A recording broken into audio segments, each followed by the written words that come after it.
Obrigado. A paz do Senhor Jesus. Dou glória a Deus pelo privilégio de estar mais uma vez na casa do Senhor, no altar do Senhor. Eu louvo e glorifico a Deus pela sua graça e misericórdia. Amém? E agradeço o pastor Pedro, pastor Maria, por lembrar da gente. Eu estava preocupado, pensei, fiz alguma coisa lá que não me convidaram mais para voltar lá. Não, Deus o livre, pastor. Mas a gente nunca esquece de vocês, não. Tá bom? Amém. Obrigado pelo carinho, pela recepção, pelas palavras generosas. Deus abençoe. Amém? Aproveitando que os irmãos estão em pé, vamos ler aí Jeremias, capítulo 1. Não falou que fez um batismo lá em Rolante, né? Eu não esqueci do batismo lá de Rolante também. No tempo do pastor Antônio e Amir, lembram deles, né? Ele marcou um batismo lá em Rolante, chegamos lá e mandou eu batizar. Mês de julho, atrás daquela igreja católica ali. Onde eu fui batizado. Batizei 5. Quando saí de lá, não senti as pernas dentro d'água, né? Mês de julho, mês do inverno. Só em Jesus. Mas foi benção. Acharam o livro do profeta Jeremias, capítulo 1.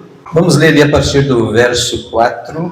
Diz assim: Assim veio a minha palavra do Senhor, dizendo: Antes que eu te formasse no ventre, eu te conheci. E antes que saísse da madre, te santifiquei, e às nações te dei por profeta. Então disse eu: Senhor Jeová, eis que não sei falar, porque sou uma criança. Mas o Senhor me disse: Não digas, eu sou uma criança, porque aonde quer que eu te enviar, irás, e tudo quanto te mandar, dirás. Não temas diante deles, porque eu sou contigo para te livrar, diz o Senhor. Estendeu o Senhor a mão, tocou-me na boca e disse-me o Senhor: Eis que ponho as minhas palavras na tua boca. Olha, ponho-te neste dia sobre as nações e sobre os reinos, para arrancares e para derribares, e para destruires e para arruinares, e também para edificares e para plantares. Ainda veio a minha palavra do Senhor dizendo: Que é que vês, Jeremias? E eu disse: Vejo uma vara de amendoeira. E disse-me o Senhor: Viste bem, porque eu velo sobre a minha palavra para a cumprir. Amém? Amém. Graças a Deus. Podeis assentar, meus irmãos? Bom estarmos aqui na presença do Senhor, na presença de Deus. A pastora antes falou para minha esposa se assentar aqui. Para mim é sempre uma alegria estar acompanhado dela, sempre orando e intercedendo pela gente. Andamos sempre juntos por aí. Mas ela quis ficar ali, até porque a gente está gravando. Eu tenho um canal lá no YouTube onde eu estou colocando as pregações, estudo. Depois você pode achar lá e ajudar a gente a divulgar. O objetivo é estar divulgando a palavra do Senhor, certo? Sempre o nosso objetivo é levar a palavra de Deus. A minha maior experiência é como pastor da igreja. Mas agora já faz alguns anos que eu não estou pastoreando a igreja, a gente está andando por aí, levando sempre a palavra de Deus. Então a mensagem que Deus sempre nos dá mais é aquela mensagem de pastor para a igreja, porque é a experiência e o chamado da gente. Eu e ela somos servos obreiros do Senhor desde jovem, quando noivamos, casamos, isso no ano de 1979, quase desde o Antigo Testamento, tá? Então a gente está aí servindo ao Senhor. E desde que iniciamos no ministério, me colocaram os 2 primeiros ofícios, líder de jovens e professor de escola dominical. Então tem sido esse o trabalho da gente. Então a gente trabalha mais com o estudo, ensino da palavra do que outra coisa, o que é bem diferente de um ministério profético. O profeta é mais impulsivo e a gente é mais devagar, pensa mais nas coisas. É dons, é ministérios diferentes, amém? Mas de vez em quando Deus mostra algumas coisas para a gente. Agora, umas 3 semanas, Deus me deu uma visão pela madrugada.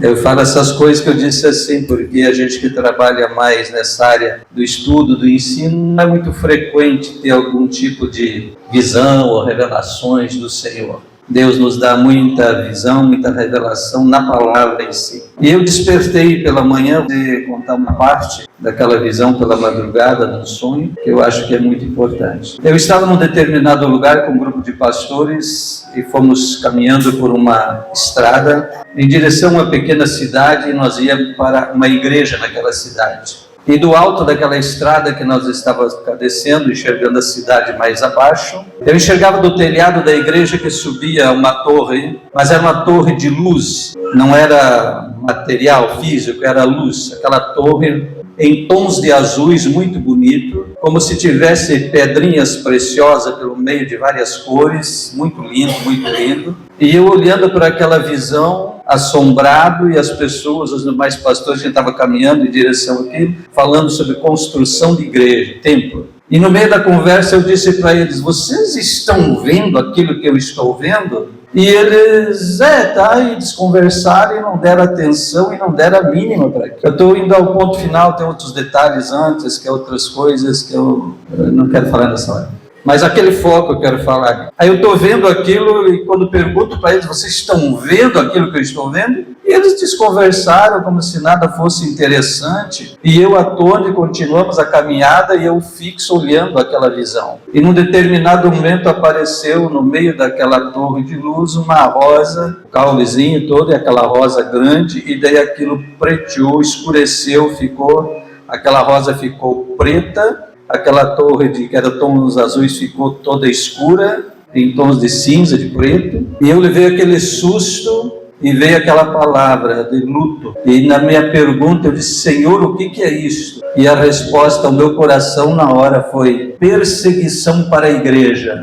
E eu acordei naquele susto, com aquela visão e aquela palavra: perseguição para a igreja. Eu tenho ouvido outros falar coisas semelhantes, e também tenho ouvido pessoas falar contra, dizer os profetas do caos. Não é. Eu acho que é um tempo, e não é de agora, que Deus vem advertindo a igreja para tempos difíceis. Para tempos difíceis. E estão acontecendo já esses tempos difíceis.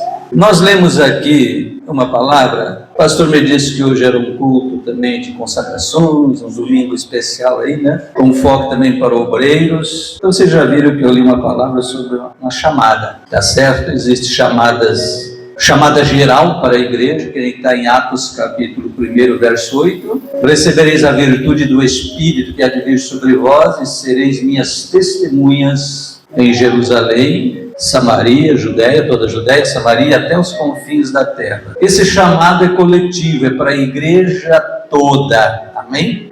Amém. É para a igreja toda. Então o Senhor disse aos seus discípulos no princípio: vão e fiquem em Jerusalém até que sejam cheios do Espírito. E eles foram e permaneceram por 10 dias em oração. Talvez por isso sobrou só 120 na hora que o Espírito Santo desceu. Mas pensa bem, o Senhor Jesus, quando estava para subir ao céu lá no monte, não podia ter dito para eles: já saiam daqui pregando? O Senhor disse: vão e esperem o Espírito vir. Porque é o Espírito Santo que capacita a missão, para fazer a missão. Então a ordem para a igreja é: fica até ser cheio do Espírito, depois vocês vão e sejam minhas testemunhas. Então isso é uma missão, um chamado geral para a igreja toda. Mas depois a gente tem os chamados específicos para funções específicas, que mudam um pouco. É mais pesado a missão, mais ampla a responsabilidade. E nós lemos essa história, e deixa eu dizer uma coisa: Deus sempre levanta profetas em tempos de crise. No Antigo Testamento, o ministério profético aconteceu por causa dos reis. Quando foi instituído os reis sobre Israel,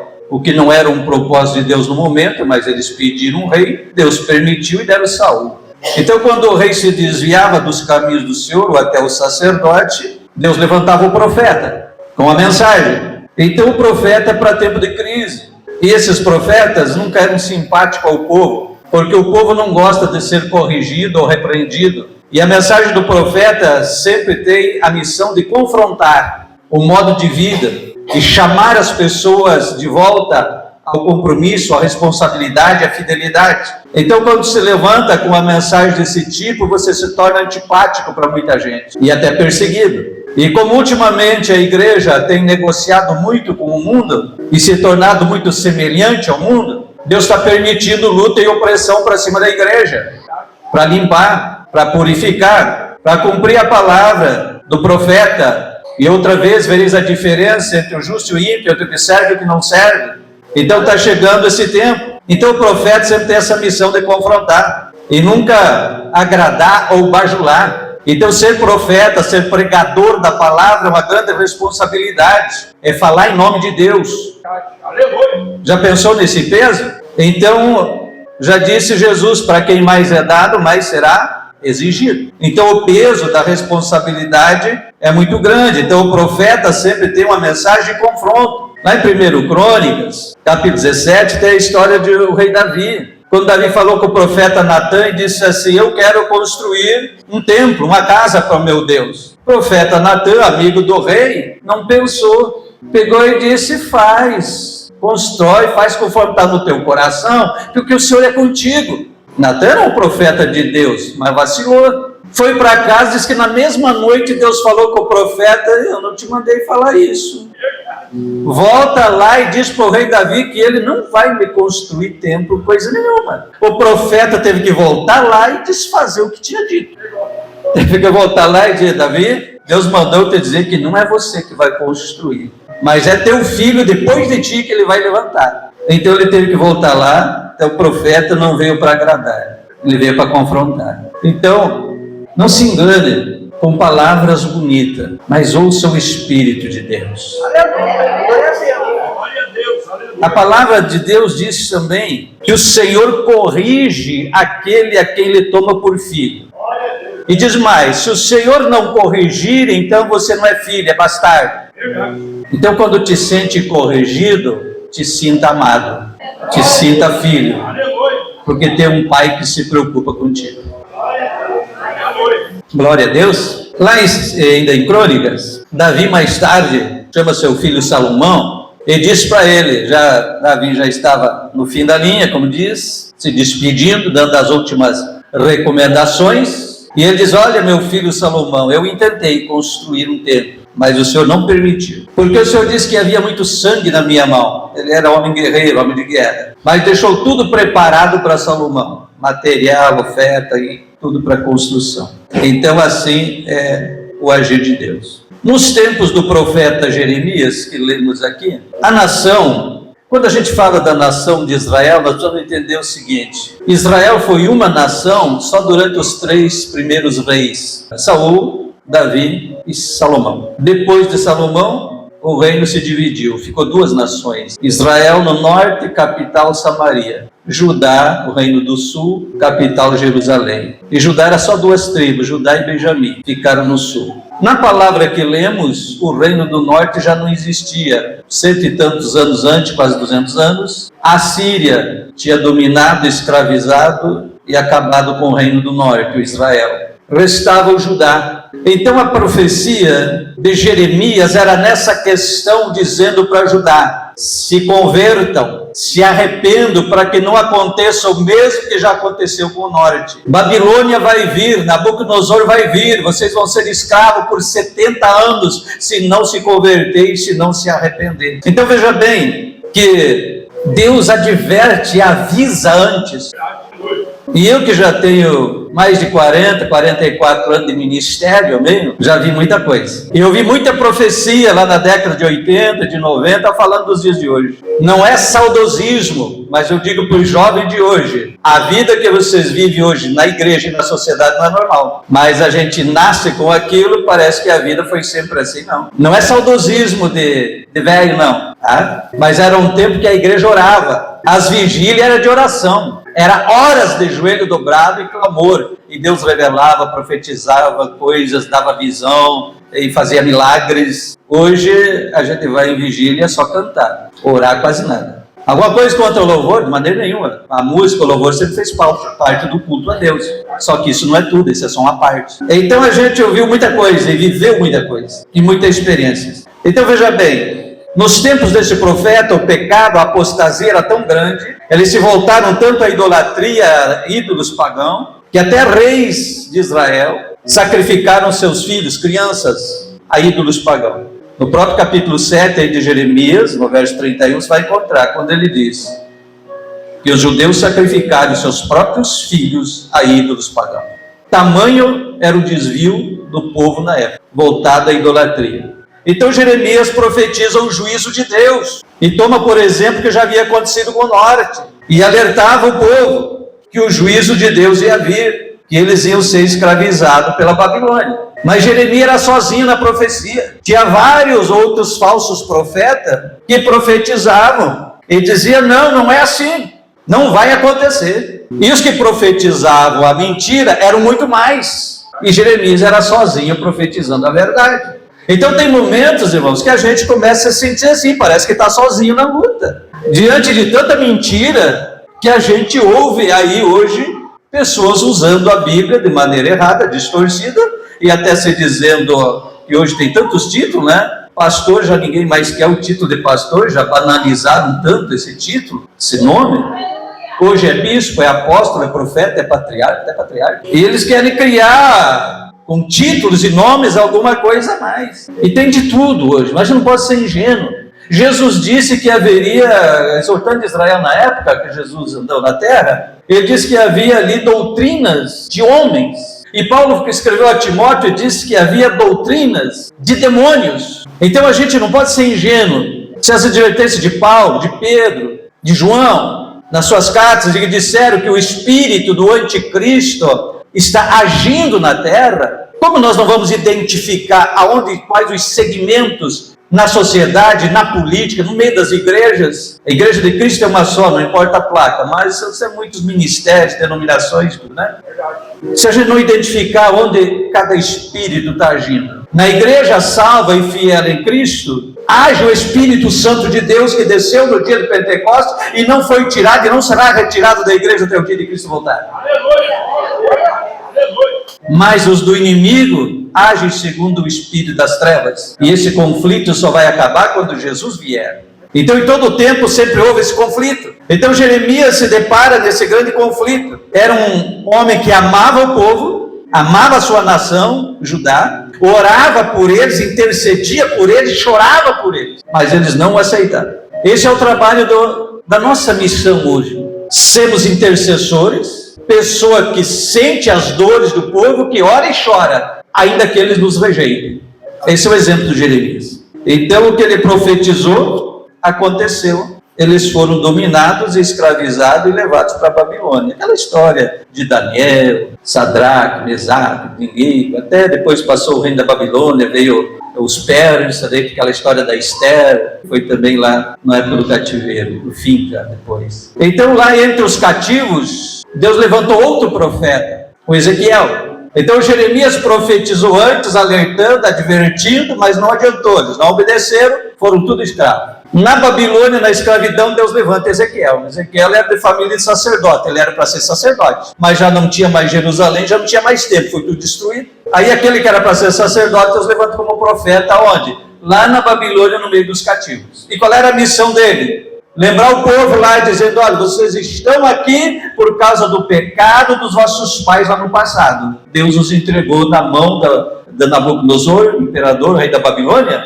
por causa do pecado. Então o profeta Ezequiel advertia aquele povo, dizendo: não cometa os mesmos erros do passado, porque Deus vai libertar vocês. Há um remanescente que Deus vai libertar, vai levar de volta, vão reedificar, mas não cometam os mesmos erros. Essa era a tônica da mensagem do Ezequiel, porque 70 anos muitos morreram lá e ficaram sepultados na Babilônia, mas muitos nasceram na Babilônia que não conheceram Jerusalém nem o templo que Salomão havia construído e que estava destruído. Então para isso o profeta precisava alertar e contar o que eles nunca viram e que não sabiam. E é mais ou menos assim que a nossa geração, a minha, né, Sr. Pedro, ele é um pouco mais jovem que eu, a gente se sente ao falar para jovens. Na outra semana eu estou convidado para ministrar para os jovens, dia 4.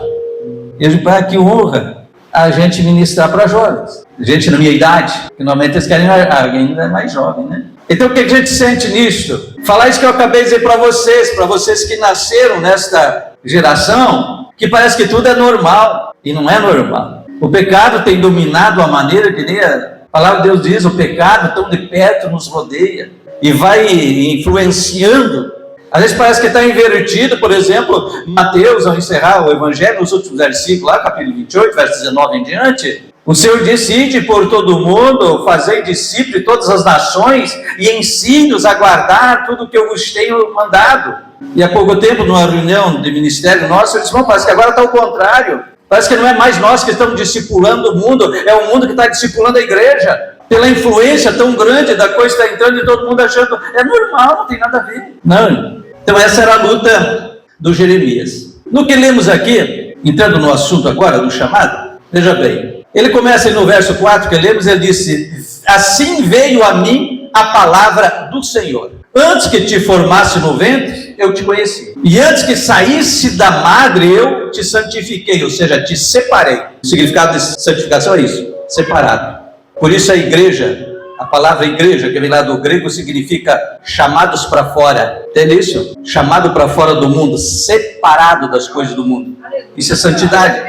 Não é se isolar, que nem no passado os monges fizeram, foram para as montanhas construir mosteiro e se isolar do mundo para não pecar. Não é isso. Separado em obras e atos, porque nós temos que ser luz no meio das trevas.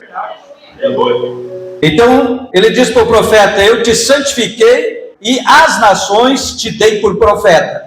Então, neste primeiro passo, nós vemos a convicção que o profeta tinha e que eu e você precisamos ter. Fomos chamados por Deus. Eu estou aqui por um chamado de Deus e posso afirmar com certeza que você está aqui esta noite por um chamado de Deus também, senão tu não estaria aqui. Com toda certeza tu não estaria aqui, estava com qualquer outro aí enrolado no mundão aí. Mas você está aqui esta noite como prova de que Deus te chamou. Aleluia! E uma das coisas que o inimigo mais trabalha é para tirar a convicção da gente. E na hora da prova e na hora da luta só tem uma coisa que te segura: a convicção, a fé em Deus e na sua palavra. Quem não tem convicção de chamado e não tem fé em Deus não resiste ao mundo, não resiste às provas e não resiste às lutas. Não se engane.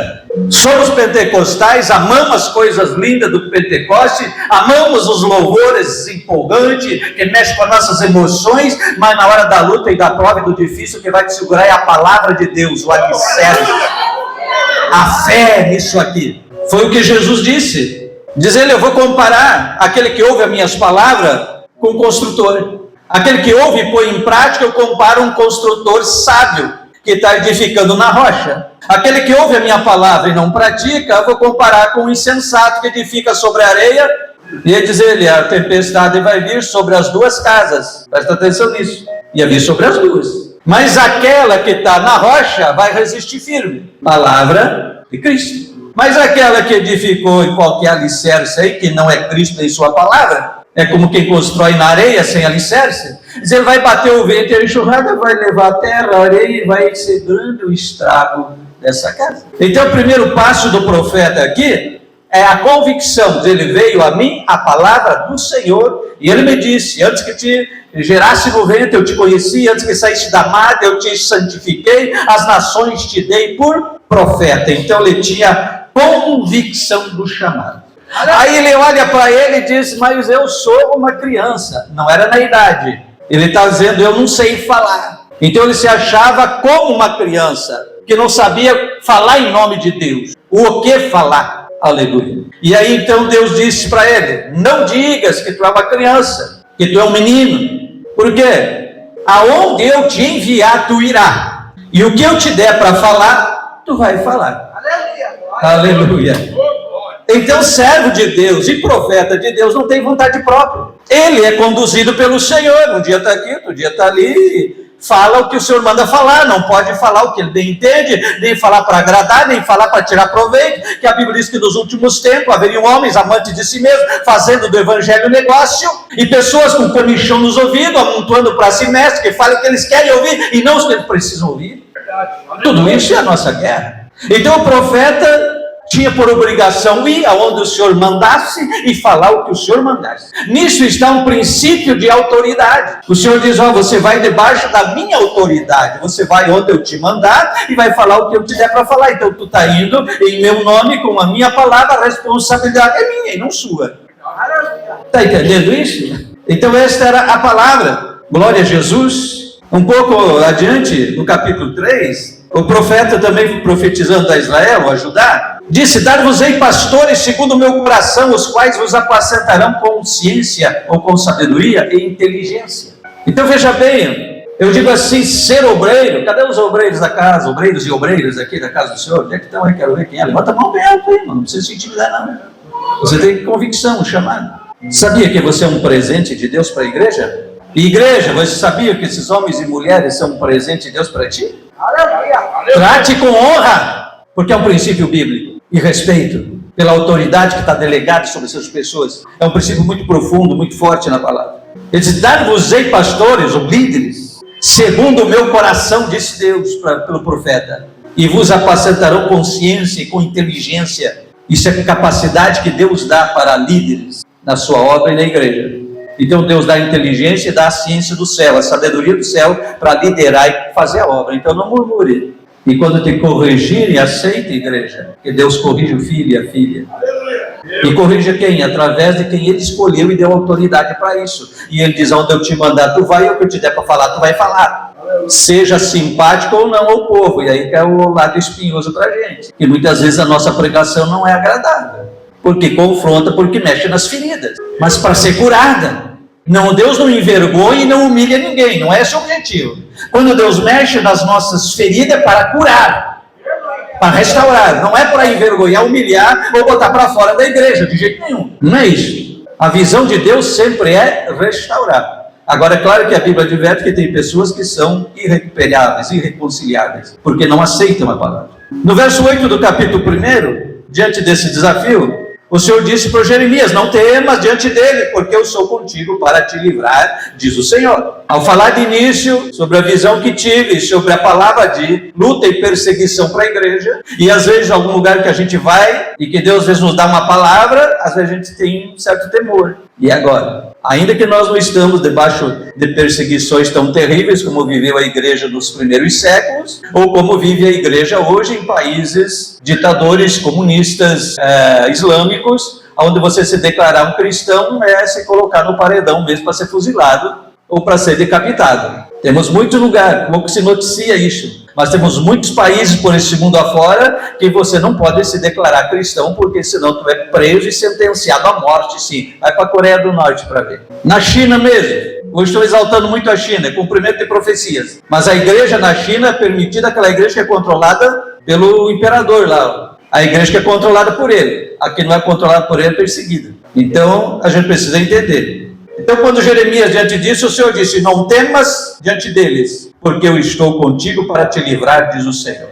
E é tão fiel a palavra do Senhor, que depois do capítulo 39 de Jeremias, quando Nabucodonosor, pela investida contra Jerusalém, que destruiu tudo, ele deu ordem ao capitão Nabuzaradã e disse para ele: olha, cuida do profeta Jeremias, não prenda no açoite, liberta ele, dá liberdade para ele. Deus não havia muito tempo antes dito: não tema diante deles, porque eu sou contigo para te livrar. Porque a invasão foi em 3 etapas sobre Jerusalém. Foi destruído tudo de vez. E durante todo esse período, Jeremias estava lá profetizando e dizendo: vocês têm que se submeter ao rei da Babilônia, porque Deus entregou vocês na mão deles por 70 anos. Os falsos profetas diziam: mentira, não é assim, Deus vai nos dar vitória sobre a Babilônia. E Jeremias dizia: não. Daí eles açoitavam, aprisionavam, botavam Jeremias no calabouço e bateram nele, já de tudo. Mas quando o imperador Nabucodonosor tomou e destruiu tudo, e disse: tem um profeta lá, livre ele, guarde a vida dele, poupem ele. E o capitão da guarda chegou lá: pô, Jeremias, o rei mandou tu escolher, se tu quer ficar aqui, quer ir com a gente, você é livre. E Jeremias diz: eu fico aqui. Então cumpriu o que o Senhor disse: eu te livrarei. Aleluia. Não tema diante deles. Glória a Jesus. No verso 9 que lemos, Jeremias diz assim, que o Senhor estendeu o Senhor a sua mão e tocou-me na boca e disse-me o Senhor: eis que ponho as minhas palavras na tua boca. Da glória a Deus. Entendeu? O Senhor tocou na boca do profeta e disse: eu ponho as minhas palavras na tua boca. Aleluia. Aí a gente olha para dentro da gente e diz: mas quem sou eu? Por isso que Jeremias disse: mas eu sou um menino. Quem sou eu para falar em nome do Deus soberano, Criador dos céus, da terra, Senhor de todo este universo? Quem sou eu para falar em nome de Deus? Aleluia! Sendo pó e cinza desta terra, pecador. Mas o Senhor toca na boca dele e diz: eu ponho as minhas palavras na tua boca. Igreja, não tema, você tem a palavra de Deus na sua boca. Deixa eu te dizer uma coisa, quando eu vi esta semana, você é uma resposta de Deus para o mundo. Aleluia! Eu e você, igreja do Senhor, é uma resposta de Deus para o mundo. E quando o mundo vê alguma coisa errada na igreja dos crentes, como eles dizem e murmuram, não te sinta ofendido, não, mas te humilha, porque o que eles estão falando não é para murmurar, eles estão decepcionados, porque eles olham para a vida dos crentes esperando algo melhor, esperando ver na vida do crente aquilo que eles não têm, e quando eles veem na vida do crente a mesma coisa que eles têm, eles ficam decepcionados, eles ficam tristes. Então, quando eles falam, não é meramente murmurar ou difamar ou caluniar, é queixar, porque eles estavam esperando na igreja algo melhor, estavam esperando ver na vida do crente, na vida da igreja, na família vizinha crente, estavam esperando ver algo melhor do que o que eles têm. E quando eles não veem, ou veem coisa às vezes até pior, é a decepção que eles falam. Então veja que a responsabilidade é grande. O Senhor disse: profeta, eu ponho as minhas palavras na tua boca. Aleluia. Convicção de chamado. E quando Deus chamou o profeta Ezequiel, que eu falei antes, ele estava na Babilônia, no meio dos cativos, e ele teve uma visão da glória de Deus. Está lá no capítulo 1. Diz que ele viu uma grande nuvem, aquilo começou a se envolver e se mexer, foi abrindo, ele viu o trono de Deus, a glória de Deus, e o querubins, todo o capítulo 1, uma visão muito linda. Ele viu o trono do Senhor. E ele disse que ele caiu desmaiado, caiu com o rosto em terra, como desmaiado. Seu chamado de Deus. Aí inicia o capítulo 2, ele disse que ouviu a voz do Senhor dizendo: filho do homem, põe-te em pé, e eu falarei contigo. Porque ele havia caído no chão, aterrorizado com a visão gloriosa, assombrosa, caiu sem força. E o Senhor disse: filho do homem, põe-te em pé, porque eu quero falar contigo. Aí diz ele assim: e o Espírito do Senhor entrou em mim e me pôs em pé. Aleluia. Ele caiu sem força pelo terror da visão. E Deus diz: põe-te em pé, mas não era pela força dele, ele se colocou em pé, não foi ele, foi o Espírito Santo que entrou nele e colocou ele em pé, ou seja, em condições de ouvir o Senhor. Então toda a obra é pelo Espírito do Senhor. Glória a Deus! Aleluia! E aí o Senhor disse: eu te envio também ao povo de Judá, ao povo de Israel. E disse mais: olha, eles são povo duro de coração, duro de serviço é o pescoço, não se dobra, não se humilha. Mas não temas também diante deles, quer ouçam, quer deixem de ouvir, fale a minha palavra. Nós estamos vivendo esse tempo semelhante. Quer ouçam, quer resistam, deixem de ouvir, mas a igreja não pode parar de pregar e de falar. Não importa se nos chame de chato, de antipático, nos caluniem, nos difame, como estão fazendo nos meios de comunicação de hoje, e querendo até mudar nossa Bíblia e proibir o que devemos ou não devemos pregar, dizer o que devemos ou não devemos, proibir algumas coisas, não importa, temos que continuar sendo antipático ao mundo, mas pregando a palavra. Alguém há de se salvar. Foi como Judas disse: tenha misericórdia, salvando alguns, como que arrebatando-os do fogo. Estamos vivendo esse tempo. Então é necessário. E ele disse: olha, são gente difícil. Nós temos um dia que Deus chamou o apóstolo Paulo, daí já Novo Testamento, Evangelho. Era aquele homem judeu, fariseu, de alto nível, preparado para ser um dos juízes, líderes do Sinédrio, com tudo. E achava que estava fazendo uma obra para Deus quando começou a perseguir os primeiros cristãos. Mas lá em Atos 9 diz que ele indo no caminho de Damasco, com autorização para prender crente, o Senhor Jesus aparece para ele.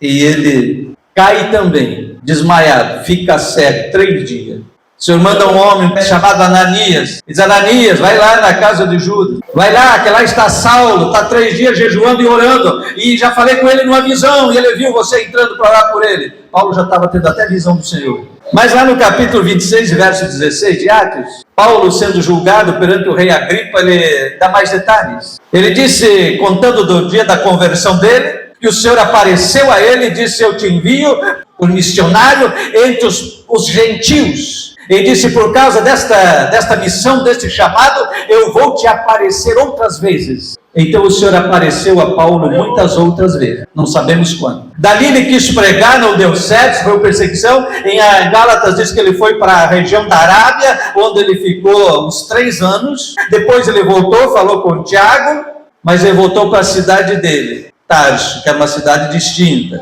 de destaque, e ficou cerca de uns 10 anos. Aleluia.